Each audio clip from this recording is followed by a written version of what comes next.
Ayan guys, eto meron tayo nakita rito NMAX na silver ang color, no guys, 155 version 2 ng NMAX. Ayan, no? So check natin yung presyo nito guys. So yung price nito guys is 115,000 na lang, oh.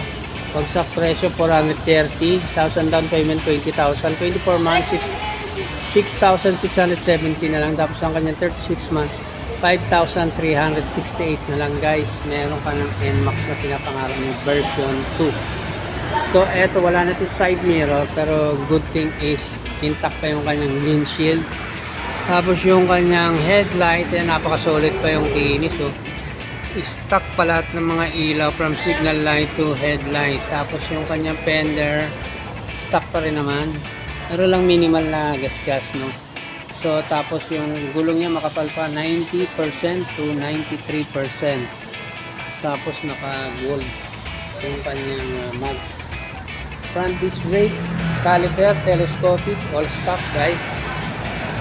Tapos yung kanyang seat cover, yan, napaka-solid pa, walang remembrance ni Muning, hindi nagtagumpay. Sir, meron din doon na naispatan natin. Tapos ito mga Mio Soul, ito Honda Click version 2, Honda Click version 3.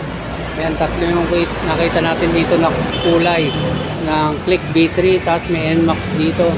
Banda rito, meron dito nga Suzuki Bergman, iba-ibang kulay. Tapos Suzuki Abenis, ayan, ito Bergman, meron pa rito. Tapos yun, meron pa rin doon sa likod guys, napakarami. Ito, pero dito guys, sa kasa na to, ipapakita ko lang sa inyo yung isa sa ilan sa mga pinakamura. Ayan, para mas madali kayo makapamili, no? Yung pinaka lowest price na yung ipapakita ko sa inyo dito. So yun guys, huwag natin patagalin, samahan nyo ako, let's go. Side mirror pa to, no? Tapos brake lever nya, tsaka yung handle grip nya, left and right. Ayan, so stock pa rin, tapos napaka-solid pa rin ang harapan nito, no? Lalo pag napaliguan to, press up nyo, walang mga basag, wala akong bangas na makikita from signal light to headlight. Tapos yung kanyang fender, ayan, kumikinang-kinang pa, no? Tapos goods pa, goods na goods. Gulong niya makapal pa rin, naka front disc brake. Tapos ayan, intact pa yung kanyang caliper, yung telescopic na stock. Napaka-solid pa ng headlight case.